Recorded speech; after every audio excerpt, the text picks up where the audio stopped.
భగవంతుడి చేత మీరు ఎంచుకోబడ్డారు అని అర్థం. భగవంతుడి చేత మీరు ఎంచుకోబడ్డారు, అందువలనే మీరు భగవద్గీత నేర్చుకోగలిగినారు ఈ వయసులోనే.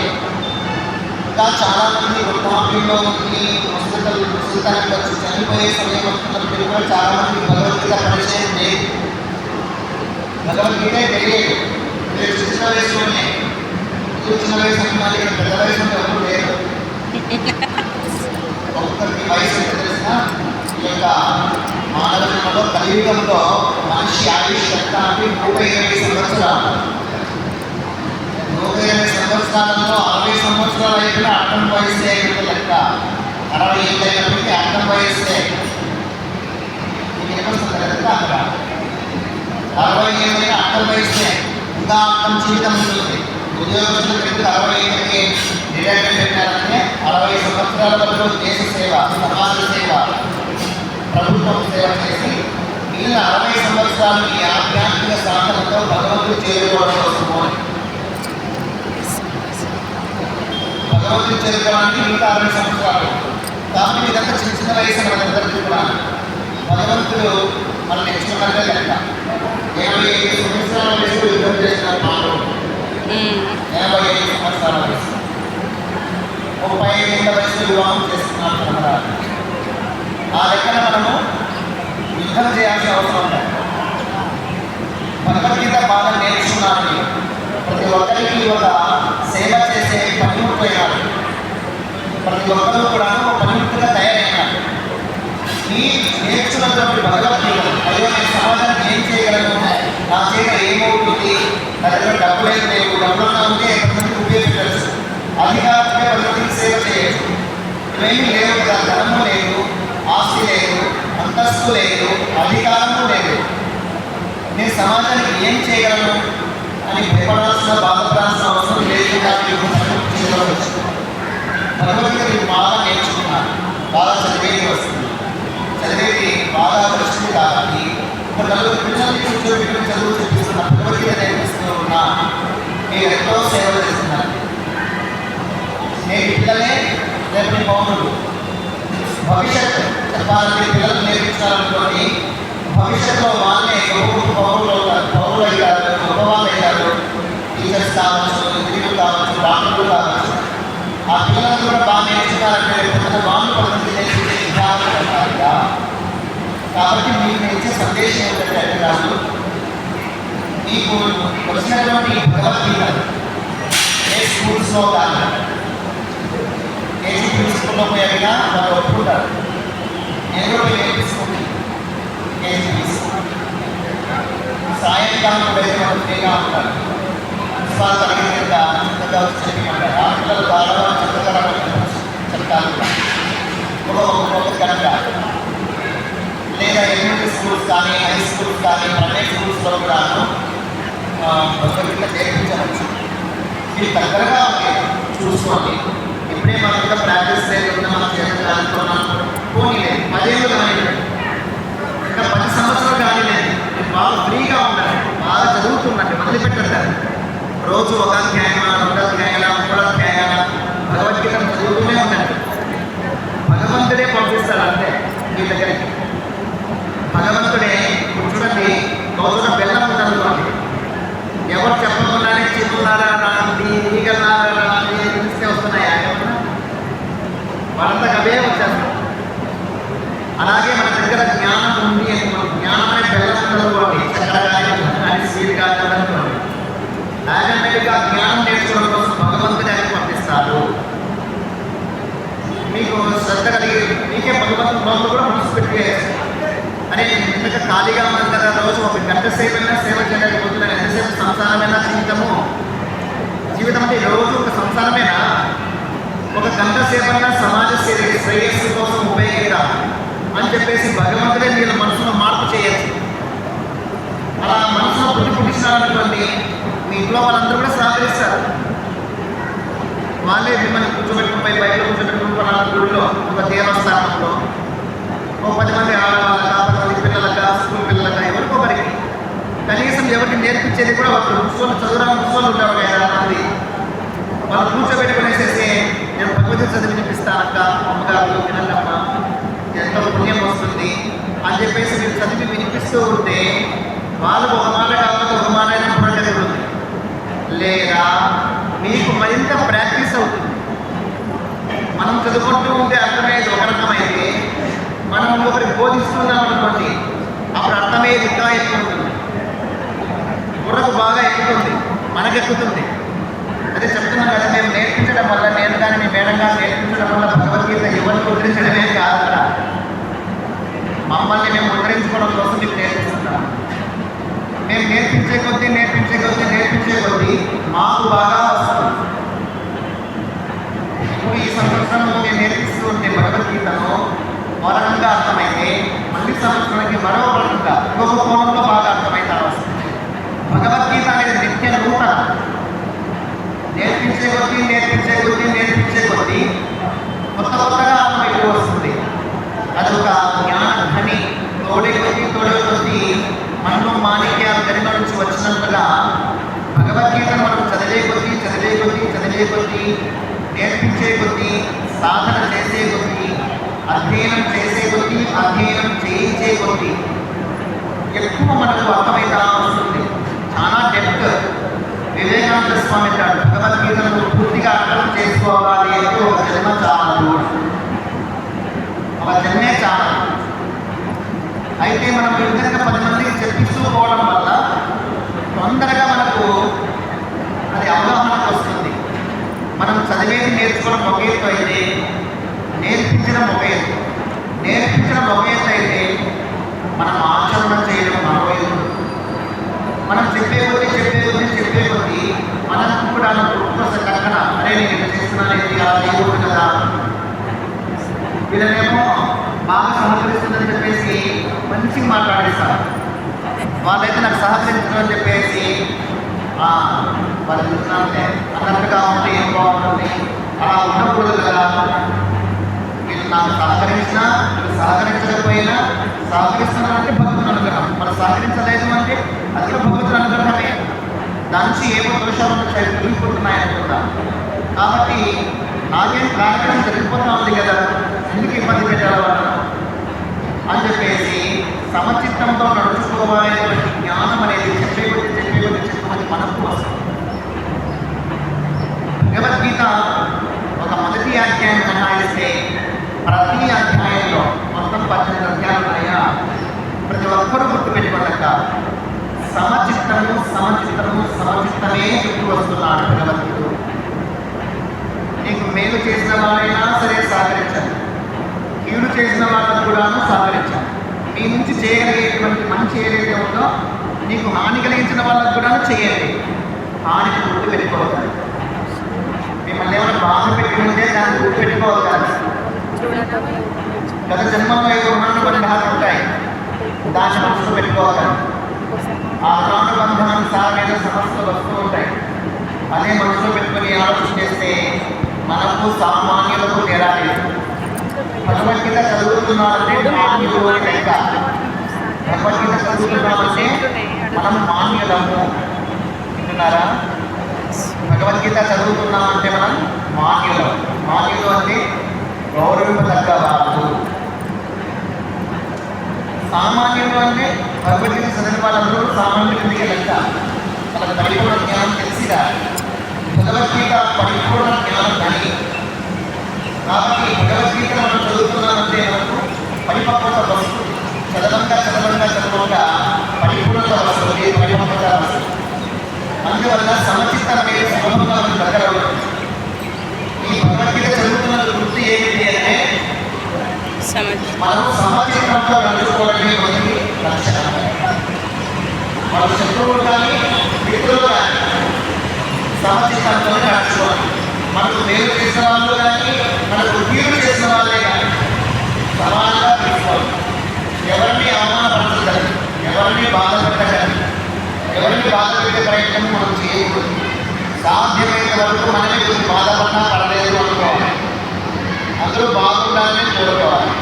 పదిహే నామాన్ని ఆ నామాల్లో నవ్వుతూ బతకాల, నడుస్తూ బతకాల. బాధపడుతూ జీవించడం మనిషి లక్షణం కాదు. భగవద్గీత చదివే వాళ్ళకు సామాన్యులకు తేడా అదే. మనం భగవద్గీత నేర్చుకుంటున్నాను గుర్తు ఏంటి అంటే ఓర్పుతో, నేర్పుతో, సహనంతో, శాంతంతో చివరికి సాగించాలా. మనమే శాంతి సముద్రం కావాలి. శాంతి సముద్రం అయితే ఎంతమంది ఎన్ని చెరువులు నీళ్ళు ఎన్ని పిల్లలు నీళ్ళకపోయినా మనం శాంతి తగ్గదు. మనం కాదు సముద్రంలో పిల్లలు నీళ్ళు తెచ్చుకోండి. సముద్రం తగ్గిపోతుందా? సముద్రం కరిగిపోతుందా? ఎప్పటికీ తగ్గదు. అదేవిధంగా మనం భగవంతుడు పోరాల్సింది ఇదే. మనం శాంతి సముద్రంలాగా తయారు కావాలి. భగవంతుడు పోరాల్సిందే. నన్ను శాంతి సముద్రంలాగా చేయగలి. నా అహంకారమే లేకుండా చూడ. మనిషికి అతిపెద్ద శత్రువు ఏంటి తెలుసు కదా మీకు? మనిషికి అతిపెద్ద శత్రువు అహంకారం. మనిషికి అతిపెద్ద శత్రువు అహంకారమే. అహంకారం వల్లనే కోపము, ఆవేశము, ఈర్ష, అసూయ, ద్వేషం, పగపడము, ప్రతీకారం తీర్చుకోవడము, ఒకటి ఎట్లా మాట పెట్టాలా అని ప్లాన్ చేయడము, ఇవన్నీ అహంకారం నుంచి వచ్చేటప్పుడే. అది అన్న విషయంలో కావచ్చు, మామ విషయంలో కావచ్చు, పిల్లల విషయంలో కావచ్చు, భక్తుల విషయంలో కావచ్చు, శత్రువుల విషయంలో కావచ్చు, స్నేహితుల విషయంలో కావచ్చు. అహంకారం వల్లనే నేనే డామినేట్ కావాలి, నేనే ఎక్కువగా కావాలి, నా తర్వాత మిగతా ఉండాలి. ఇవన్నీ కూడా అజ్ఞాన లక్షణాలు, అహంకార లక్షణాలే. అది మనం గమనించుకోవాలా. సెల్ఫ్ రియలైజేషన్ అంటారు. సెల్ఫ్ రియలైజేషన్ మనమే దాన్ని ఆత్మ పరిశీలన చేసుకుంటేనే తెలుస్తుంది. ఇవన్నీ జ్ఞాన లక్షణాలు కాదు. అహంకారంతో పడడం, గర్వంతో పడడము, ఈర్ష్య పడడము, అసూయ పడడము, ద్వేషించడము, ఒకరు నన్నే మెచ్చుకోవాలి, ఒకరు మెచ్చకూడదనేటువంటి ఆలోచన ఉండడం, ఒకరిని ఎట్లా బాధ పెట్టాలి అని ఉండడం ఆలోచన. ఇవన్నీ అజ్ఞానం లక్షణాలు. జ్ఞానమైనటువంటి వారికి ఇవన్నీ చెత్త. జ్ఞానికి ఇటువంటి విషయాన్ని చెత్తగా భావిస్తారు. మనల్ని వెన్నుపోటు పొడిచినా, మనల్ని ఇబ్బంది పెట్టినా, మనకి కష్టం పెట్టినా, మనకి చాలా నష్టం కలిగించినా భగవద్గీత చదివే వాళ్ళు ఎవరే కానీ ఒక రోజు రెండు రోజులు బాధపడినా మూడో రోజు దాన్ని సమాధానం చేసుకుంటారు. సమాధానం చేసుకోలేదు అంటే ఇంకా భగవద్గీత అర్థం కాలే. నీకు భగవద్గీత అర్థం కాలేదు, ఆచరణ చేయడం లేదు. ఆచరణ చేసినప్పుడే ఆ ఫలాలు మనకు ఉపయోగపడతాయి. భగవద్గీత అమృత ఫలాలు. గీతామృతం అనేటువంటి ఫలం యొక్క ఫలితం మనకు అవ్వాలి అంటే మనం బాగా ఆచరణ చేయాలి, అర్థం చేసుకోవాలా, ఆచరణలో పెట్టాలి. ప్రతి ఒక్కరికి నేను ఒక మాట చెప్తున్నాను.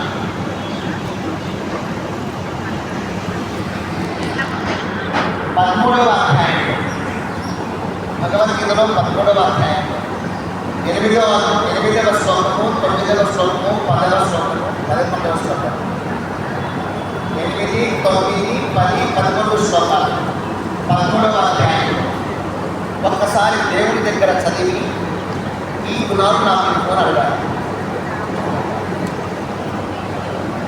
8, 9, 10, 11 శ్లోకాలలో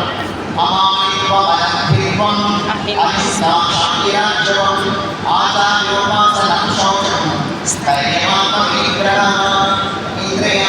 వైరాగ్యం అర్హంతామృత్యుజరావ్యాధి దుఃఖదోషానుదర్శనం అసత్కరణాదిషు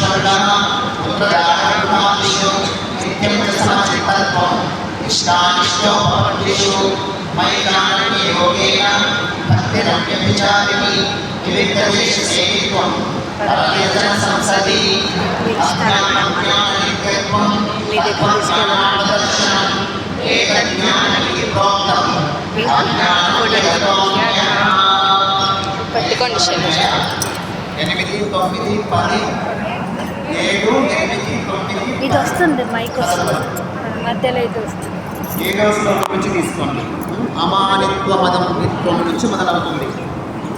ఈ అమానిత్వ మదం విత్వం నుంచి 11వ శ్లోకం వరకు మీరు దేవుని దగ్గర చదివి వింటున్నారా అందరూ? ఈ గుణాలు, ఇది జ్ఞాన సంపద, ఈ జ్ఞానాన్ని నాకు అనుగ్రహించు అని అడగాలి.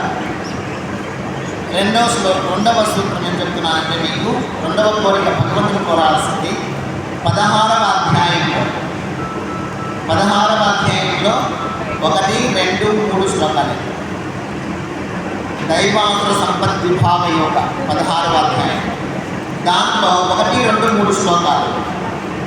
ఓం శ్రీ భగవాను వాచ అభయం సత్వ సంశుద్ధి జ్ఞాన యోగ వ్యవస్థితి దానతమశ్చేజ్ఞశ్చ స్వాధ్యాయస్తమార్జవం అహింసా సత్యమక్రోధః త్యాగః శాంతిరపైశునం దయాభూతేశ్వరో లోకం మాటవం వేదచాపలం తేజః క్షమా శౌచం అద్రోహో నాతిమానిత.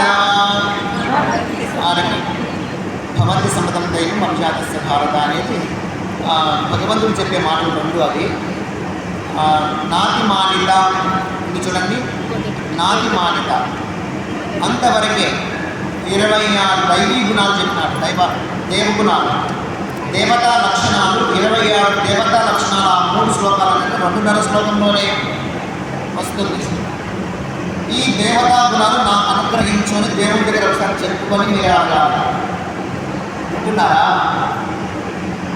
16వ అధ్యాయంలో 1, 2, 3 శ్లోకాలు చదివి ఈ గుణాలన్నీ నాకు అనుగ్రహించుదేవా అని భగవంతుని తప్పనిసరిగా అడగాలి. అలాగే 13వ అధ్యాయంలో 7, 8, 9, 10, 11 శ్లోకాలు.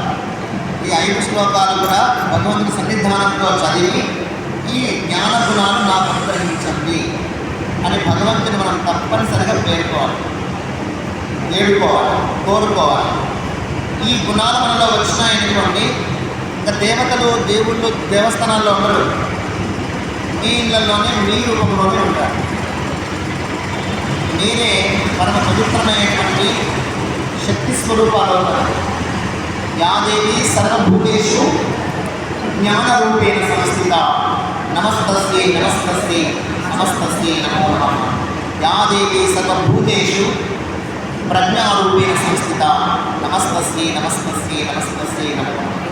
యాదేవి సర్వభూతేషు శక్తిరూపేణ సంస్థిత నమస్తస్యై నమస్తస్యై నమస్తస్యై నమో నమః అని ప్రతి ఒక్కరూ మిమ్మల్ని నమస్కరించే శక్తి మీకు వస్తుంది. ఈ గుణాలు మీరు అడిగినారంటే ఆ దైవ శక్తులన్నీ కూడా మీకు వచ్చేస్తాయి. ఆ దైవీ సంపద వల్ల మీరు చెప్పే మాట ఫలిస్తుంది. మీరు చేసే ప్రక్రియ ఆదర్శమవుతుంది. మీరు నడిచే నడవడికి 10 మందికి దారి చూపిస్తుంది. ప్రతి ఒక్కరిలోనూ భగవంతుడు ఉన్నాడు. అయితే మనం మాయా ప్రభావం చేత గుర్తించలేకపోతున్నాం. ఆ మాయను అధిగమించే శక్తి భగవద్గీత ఇస్తుంది. మాయను అధిగమించే శక్తి భగవద్గీత ఇస్తుంది. మాయాతీతులం అయితే ఆ మాయానాథుడు మీరే అవుతారు. మాయాతీతులం మనమైతే ఆ మాయాది శక్తి మీరే అవుతారు. మాయకు ఆదిశక్తి అవుతారు. ఆ శక్తిని భగవద్గీత మీకు అనుగ్రహిస్తుంది. కాబట్టి మీరు మర్చిపోకుండా ఖచ్చితంగా ప్రతిరోజు దీపం పెట్టినప్పుడు అక్కడ ఉండేటువంటి 5, 13వ అధ్యాయం, 16వ అధ్యాయంలో ఉండేటువంటి 3 వీటిని మాత్రం ఖచ్చితంగా మళ్ళీ చెప్తున్నా, 3 సార్లు చెప్తాయి. ఖచ్చితంగా మీరు భగవంతుని సన్నిధానంలో అడగండి. ప్రార్థనకు చాలా పవర్ ఉంది, ప్రార్థనకు చాలా శక్తి ఉంది. మీ మాటల్లో ప్రార్థించినా చాలు. అలాగే మీరు ప్రతి ఒక్కరూ కూడాను వంట దించుతూనే భగవంతుని కల్పిస్తున్నారా? వంట దించుతానే, పొయ్యి నుంచి వంట దించుతానే దేవుని దగ్గర పెడుతున్నారా? ఎవరైనా ఎవరెవరు పెట్టడం లేదు చేయొద్దండి. ఎవరెవరు పెట్టడం లేదో చేయొద్దండి. దేవుని దగ్గర మేము రోజు భోజనం పెట్టాం, పండగ వస్తేనే పెడతాం, మిగతా రోజు ఎండగడతామని వాళ్ళు చేయొద్దు. పెట్టరాక రోజు పెట్టండి అక్క. ప్రతిరోజు కూడా మనం ఏమి తింటున్నామో, ఏమి తినాలని చేసుకుంటున్నామో ఆ అనుకున్నటువంటి ఆహార పదార్థాలను మొదట భగవంతుడి దగ్గర సమర్పించాలి. ఒక గ్లాస్ నీళ్ళు కూడా పెట్టాలి. ఒక గ్లాసు నీళ్ళు కారం సంగటే కానీలే, స్పెషలే చేయాలనేది ఏం లేదు. కారం సంగటే కానీ, పప్పన్నమే కానీ, ఒకవేళ రొట్టెలే కానీ, ఏం చేసుకుంటే అదే ఆయన ఇస్తేనే కదా మనకు ఏ పూటకు ఎవరు ఎంత తినాలా, ఏమి తినాలా, ప్రతి బియ్యపు గింజ మీద కూడా మన పేరు రాసి ఉంటారు. నువ్వు తనలో పెట్టుకున్నా కనుక నీ పేరు రాసి పెట్టకపోతే అంతా పక్కన పెట్టుకుంటుంది. కాబట్టి ప్రతి భగవంతుడు రాసి పెట్టింటాడు. కాబట్టి ఆయన పెట్టినటువంటి ఆహారాన్ని మనం మొదట తయారు చేసుకున్నాం. మొదట భగవంతునికి అర్పించడం ధర్మం. ఆ విధంగా భగవంతునికి అర్పించేసి ఒక గ్లాసు నీళ్లు కూడా సమర్పించాలి. రెండవది వచ్చేసేసి కాసింత అన్నము చారు కలుపుకొని పోయి బయట పెట్టేసేయాలి. ఏదో ఒక ప్రాణి తినిపోయి, ఆ పుణ్యం ఒక చీమ తినిపోయినా సరే, ఒక పక్షి తినిపోయినా సరే, ఒక కుక్క కానీ కాకి కానీ ఏదన్నా తినిపోనివ్వండి. మనకైతే చీమ చిన్నది, మనిషి పెద్ద అని అనుకుంటాం. కానీ ప్రకృతి మాతకు ప్రతి ప్రాణి బిడ్డలే, సమానమైన బిడ్డలే. ప్రతి ప్రాణి కూడా ప్రకృతి మాతకు సమానమే. కాబట్టి ప్రతి ప్రాణికి భోజనం ఏర్పాటు చేయాల్సినటువంటి తల్లి ఎవరు అంటే ప్రకృతి మాత. ప్రతి ప్రాణికి కూడా అందులో భాగం నువ్వు పంచుకుంటున్నావు. ఆ తల్లి పెట్టే భోజనంలో నువ్వు కాస్త హెల్ప్ చేస్తున్నావు ఒక ప్రాణికి పెట్టడానికి. అప్పుడు ప్రకృతి మాత గుర్తిస్తుంది, ఓ ఈ బిడ్డ ప్రతిరోజు ఏదో ఒక ప్రాణికి భోజనం పెడుతున్నది. నేను గుర్తుపెట్టుకొని భవిష్యత్తులో వీళ్ళకి కానీ వీళ్ళ కుటుంబ సభ్యులకు కానీ వీళ్ళ పిల్లలకు కానీ భవిష్యత్తులో ఎప్పుడైనా ఆకలి సమస్యలు వస్తే ఆకలితో అనుమతించకుండా నేను ఏదో విధంగా వీళ్ళకి భోజనం ఏర్పాటు చేయాలి అని చెప్పేసి ఈ పుణ్యరాశిని ప్రకృతి మాత గుర్తు పెట్టుకొని భవిష్యత్తులో మనకు భోజనానికి లోపు లేకుండా చూసుకుంటుంది. అందువల్ల మనం ఖచ్చితంగా వంట దించుతానే స్పెషల్ చేసినా సరే ఆ స్పెషల్ కూడా కొద్దిగా బయట పెట్టేసేయండి. మూడోది వచ్చేసి ఇంట్లో ఉండేటువంటి వృద్ధుల ముందు భోజనం పెట్టండి. మీకంటే పెద్దవాళ్ళకు ముందు భోజనం పెట్టండి. అత్తామామలు కావచ్చు, అవ్వతాతలు కావచ్చు, అమ్మా నాన్నలు కావచ్చు, ఎవరు పెద్దవాళ్ళు ఉన్నారో వాళ్ళ ముందు భోజనం పెట్టండి. ఎందుకు ఈ మూడు ధర్మాల్లో ఆచరించాలి అంటే ఎవరెంత నీతిగా నిజాయితీగా డబ్బు సంపాదించినా ఆ సంపాదనలో కొంత దోషం ఉంటుంది. ఎవరెంత నీతిగా నిజాయితీగా డబ్బు సంపాదించినా ఆ సంపాదనలో దోషం ఉంటుంది. ఆ దోషముతో కూడినటువంటి డబ్బుతో చేసినటువంటి వస్తువులతో చేసినటువంటి వంటను మనం నేరుగా తిన్నాము అంటే ఆ దోషం నేరుగా మనలోకి ప్రవేశిస్తుంది. అది మొదట్లో ఏమీ కనిపించదు. లోక గడిచే కొద్దీ ఆ పాపం అనేది, ఆ దోషం అనేది పేరుకొని పెద్ద పెద్ద రోగాలకు, పెద్ద పెద్ద ఆపరేషన్లకు, పెద్ద పెద్ద ఖర్చులకు, డాక్టర్ల ఖర్చులు వస్తుంది. అదంతా టర్న్ అయిపోతుంది. అది జీవిత పర్యంతం అనుభవించే రోగాలుగా మారచ్చు. కాబట్టి ఆ దోష పరిహారార్థమై శాస్త్రం 3 మార్గాలు చెప్పింది. ఒకటి, వంట దించుతూనే కాసింత ప్లేట్లో పెట్టుకొని ఒక గ్లాసు నీళ్లు తీసుకొని దేవుని దగ్గర పెట్టు. కొంత దోషం పాయ మరి కాస్త కలుపుకొని పోయేసి ఒక ప్రాణికి పెట్టు, ఇంకాస్త దోషం పాయ. ముందు వృద్ధులకు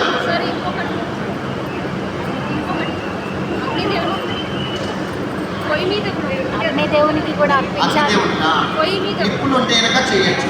పొయ్యి మీద పెడుతున్నారా, పెట్టండి. దేవుని దగ్గర పెట్టేస్తే సరిపోతుంది. అదొక్కటే చేస్తున్నారా? పొయ్యి మీద పెడతాం, నైవేద్యం పెడతాం, పొయ్యి మీద పెట్టేస్తారు. పొయ్యి మీద పెట్టేస్తారు కదక్క, ఆ నిప్పుల్లో వేస్తే అది అగ్నిదేవుడు స్వీకరిస్తాడు, దేవతలకు అందిస్తాడు. పొయ్యి గడ్డ మీద పెడితే లేదా స్టవ్ మీద పెట్టేస్తే కాసిన తర్వాత మళ్ళీ మనం దాన్ని బద్దలుసుకోవాల్సి వస్తుంది. డైరెక్ట్ దేవుని దగ్గర పెట్టండి. నీళ్ళు దేవతలు వచ్చి తీసుకెళ్తారు. సూక్ష్మరూపం దేవుని దగ్గర పెట్టడం వల్ల కొంత దోషము, ఒక ప్రాణిని పెట్టడం వల్ల కొంత దోషము. ఇంట్లో ఉండే వృద్ధులకు, పెద్దవాళ్ళకు ముందు భోజనం పెట్టడం వల్ల వాళ్ళ ఆశీర్వాదాల వల్ల మనకు మిగతా దోషం అంతా పరామర్శం. తర్వాత మిగిలింది ప్యూర్ పవిత్రమైనటువంటి ప్రసాదం. ఆ ప్రసాదాన్ని మీరు, మీ భర్త, మీ పిల్లలు తినండి. ఏ రోగాలు, మనసు ప్రశాంతంగా ఉంటుంది, మనసు పవిత్రంగా ఉంటుంది, ఆరోగ్యకరంగా ఉంటుంది, ఆనందంగా ఉంటుంది, ఉల్లాసంగా ఉంటుంది, ఉత్సాహంగా ఉంటుంది, భగవంతుడికి దగ్గరగా ఉంటుంది మనస్సు. అలా చేసి ఈ 3 ధర్మాలు ఎవరు వదలకుండా చేయండి. సరేనా? నేను నేను మంచి ఆశించేదవుతుంది ఏమిటి అంటే మీరు మీ జీవితంలో కనీసం 10 మందికైనా భగవద్గీతను నేర్పించండి. ప్రతి ఒక్కరూ కూడా అదే సార్థకత. ఒక్కొక్కరు 10 మందికి లైఫ్లో కనీసం ఒక 10 మందికైనా పిల్లలు కావచ్చు పెద్దలు కావచ్చు నేర్పించడానికి మీరు ప్రతిజ్ఞ పూనగట్టాలి. పెద్ద కష్టమైన పని కాదు. ఇంకా ఇప్పుడే కాదులండి, ఇంకా 10 ఏళ్ళు గడవలేదు. ఆల్రెడీ ఒకరు మొదలు పెట్టారట, నా దృష్టికి వచ్చింది. హిందూపురం అక్క పేరు హిందూనా కల్పన కల్పన మేడం. కల్పన మేడం. ఏం పేరు అక్క మీ పేరు? పద్మావతి అక్క. అప్పుడే 16 మంది పిల్లలకి మొదలు పెట్టింది. ఆన్లైన్ అయినా నేర్పించవచ్చు. మరొకసారి క్లాస్ పెట్టేద్దామా? 16 మంది పిల్లలకి నేర్పిస్తూ ఉంది ఆన్లైన్లో. ఆన్లైన్ అయినా నేర్పించవచ్చు, డైరెక్ట్గా అయినా పోయి నేర్పించవచ్చు, అవకాశం బట్టి. ఆన్లైన్లో నేర్పించడం కంటే కూడా డైరెక్ట్గా పోయి నేర్పిస్తే ఎక్కువ ప్రభావవంతంగా ఉంటుంది. స్కూల్స్లో పిల్లలకు నేర్పిస్తే తొందరగా వాళ్ళకు ఉపయోగపడుతుంది, లైఫ్ అంతా ఉపయోగపడుతుంది. పిల్లలు కానీ పెద్దలు కానీ ఎవరు దొరికిన వాళ్ళకి నేర్పించేస్తా పోతుంటే మన యొక్క జీవితానికి ఒక సార్థకత. మానవ జన్మ ఎత్తినందుకు 84 లక్షల రకాల జీవనాశలు దాటి వచ్చిన జన్మ ఇది.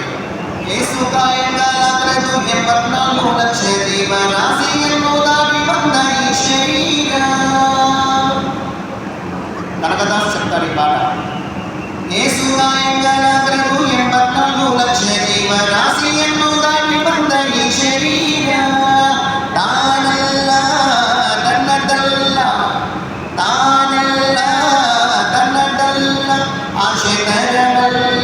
ಮುಂದೆ ಬಾವುದಲ್ಲ ದಾಸನಾಗು ವಿಶೇಷನಾಗು ದಾಸನಾಗು ಭವಪಾಶನಿ. కన్నడ భాషలో రాశాడు. ఎంత అద్భుతంగా రాశాడంటే ఈ జన్మ వచ్చిందే 84 లక్షల రకాల జీవరాశులను దాటుకుని వచ్చింది మానవ శరీరము. ఇది ఏది నాది కాదు, దేహము నీది కాదు, ఇక్కడ ఉండేది ఏది నీది రాదు, నీ వెంట ఏది రాదు, నీ ఆశలు ఏమి ఇక్కడ పనికిరావు, శాశ్వతం ఏది కాదు ఇక్కడ. అందుకు కావాల్సింది ఏంటంటే నీవు దాసనాగు విశేషనాగు. దాసనాగు అంటే నీవు దాసుడవు కమ్ము, అహంకారాన్ని విడిచిపెట్టి భగవంతునికి సరెండర్ కమ్ము. ఈశ్వరాత్మ బుద్ధితో పనులు చేస్తూ నీవు యజమానివి, నేను దాసుడను, నీవు రాజువు, నేను కింకరుడను, నీవు గురువు, నేను శిష్యుడను, నీవు దేవుడవు, నేను భక్తుడను, నీవు తండ్రివి, నేను బిడ్డను అనేటువంటి భావముతో సరెండర్ అయిపో. భగవంతునికి సరెండర్ అయి జీవనం సాగించు. దాసనాగు అంటే అర్థం. విశేషనాగు, సామాన్యులుగా బతకద్దు. నీకంటూ ప్రత్యేకత సంపాదించుకో, నీకంటూ గొప్పతనం సంపాదించుకో. భగవంతునికి నువ్వు సరెండర్ అయితే ఆ విశేషత్వం, ఆ ప్రత్యేకత 10 మందికి ఆదర్శంగా ఉండే జీవితం నీకు లభిస్తుంది అంటాడు కనకదాస్. దాసనాసు భవపాశని. ఎప్పుడైతే నువ్వు భగవంతునికి దాసుడు అవుతావో నీ బంధాలన్నీ కూడా భగవంతుడే దూరం చేస్తాడు. క్రమంగా బాధగా నొప్పి లేకుండా తన బంధాలు ఉంటాయి కదా, సంసార బంధాలు, క్రమక్రమంగా ఎవరికి నొప్పి పెట్టకుండా, ఎవరికి బాధ కలగకుండా బంధనాలు తెగిపోతాయి. దోస పండు తొలిమ నుంచి ఎంత సులభంగా బాగా పక్వానికి వచ్చిన తర్వాత ఆ తొలిమ నుంచి దోస పండు విడిపోతుందో లేదా గుమ్మడి పండు విడిపోతుందో, ఆ విధంగా కర్మబంధాలన్నీ కూడా క్రమక్రమంగా నొప్పి పడకుండా, నొప్పి పెట్టకుండా సంసార బంధనాలన్నీ ఆ భగవంతుడే క్రమక్రమంగా తగ్గించేస్తాడు. నువ్వు పూర్ణ జ్ఞానం అయ్యే కొద్దీ బంధనాలు వెంటనే వెళ్ళిపోతాయి. ఇప్పుడు నిండు మనసు అయ్యే కొద్దీ మొదట పనులు ఎక్కువ చేస్తూ ఉంటుంది. నెలలు నిండే కొద్దీ పూర్ణంగా ఆమె పూర్ణ గర్భవతి అయినప్పటికీ పనులన్నీ తగ్గించేస్తారు. ఏ పని చేతిలో కూర్చోచాలతారే అట్లా నీలో పూర్ణ జ్ఞానం పెరిగే కొద్దీ, పరిపక్వత వచ్చే కొద్దీ భగవంతుడే బంధాలని క్రమక్రమంగా తగ్గించేస్తారు. నొప్పి పడకుండా, నొప్పి పెట్టకుండా ఆనందంగానే బంధాలు తగ్గిపోతా వస్తాయి. అటువంటి శక్తిని భగవంతుడు మనకు ప్రసాదించాలని మనల్ని పూర్ణ జ్ఞానులుగా పవిత్రులుగా ఆ భగవంతుడిని తీర్చిదామని ఆ భగవంతుని చరణాల విందము శిరస్సు దాపించి నమస్కరించి ప్రార్థిస్తూ మనకందరికీ త్రికరణ శుద్ధిని త్రిగుణాతీత స్థితిని స్థిత ప్రజ్ఞతను విశాలమైన హృదయాన్ని ప్రశాంతమైన జీవితాన్ని లోక కళ్యాణకారక బుద్ధిని ఆంతరంగిక భక్తులకు ఉండవలసినటువంటి అన్ని అర్హతలను కారణజన్ములకు ఉండవలసినటువంటి అన్ని అర్హతలను 10 మందికి భగవద్గీతను నేర్పించేటువంటి సమాజానికి ఎంతగా వీలైతే అంతగా భగవద్గీతను చేరువ చేసేటువంటి శక్తిని భక్తిని యుక్తిని ఆ భగవంతుడు ప్రసాదించి అంతిమున మనకందరికీ ముక్తిని కూడా ప్రసాదించాలని మనసా వాచ కర్మణ ప్రార్థిస్తూ ఈ 4 మాటలను ఆ శ్రీకృష్ణ పరమాత్మ రాధాకృష్ణులకు చరణాల వెంటలకు పుష్పాలుగా సమర్పిస్తూ ఇద్దరితో ముక్తాంగా చేస్తారు. హరి ఓం.